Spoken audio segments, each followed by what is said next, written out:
Okay, I'm Mark.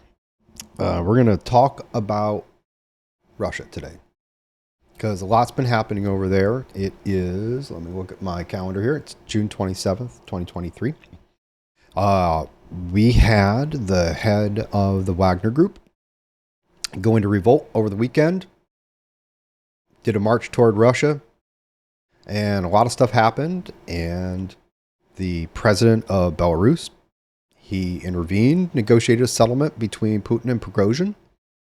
And, we kind of think the thing is over, but it might not be. And I'm going to kind of give you my take on this and what's going on. The Wagner Group has been fighting some of the hardest battles in Ukraine, taking the city of Bakhmut in just absolutely brutal house to house, block to block, street to street fighting. They've taken a lot of casualties, and frankly, they've been the spearhead of the operation, where the Russian army has been by and large incompetent, and the leadership of the regular army incompetent. These guys have, frankly, gone in and gotten the job done. I don't agree with that job. I don't think Russia should be anywhere near Ukraine. I'm fully on the Ukrainian side, but credit where credit's due. This guy's got the job done. And they're kind of ticked at the Russian leadership. And I think we're going to see that after this revolt, them backing down, negotiating a settlement, etc.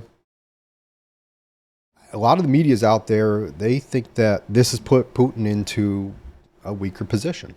And I'll be honest with you, I'm not so sure about that.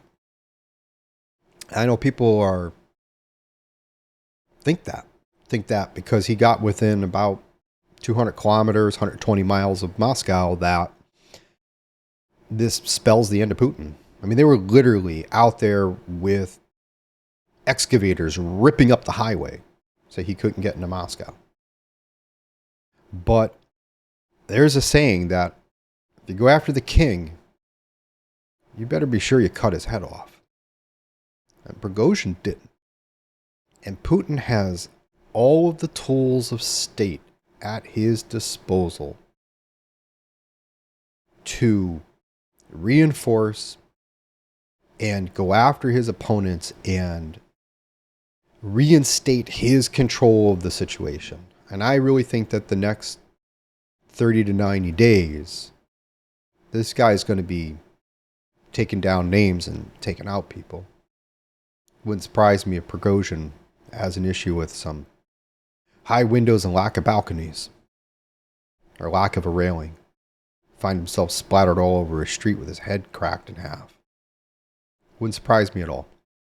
Or maybe a little nuclear waste or some poison. I think the man's days are absolutely numbered because he didn't take the king out. And I think people really underestimate what Putin has at his disposals and the tools at his disposals and the things that he can do. People are saying this is the end. Nope. Leaders can come back for this. There are leaders been challenged and they can then reconsolidate rule. And in many ways, sometimes they can reconsolidate that rule a lot firmer than they used to. So time will tell. But I don't like Putin. Don't like what he does. I hope he gets a retirement anytime soon. And that he's out of there. I hope they show him on his way. But I don't think it's going to happen. We'll keep our eyes out, keep our ears out, keep reading the news, keep looking at what's going on. But I think that the press, the analysts, the foreign specialists, bluntly stated, I think they got it wrong. I think this is his chance to clear the decks and consolidate power. That's it from me today. That's my opinion. I think that's what's going on here. Time will tell.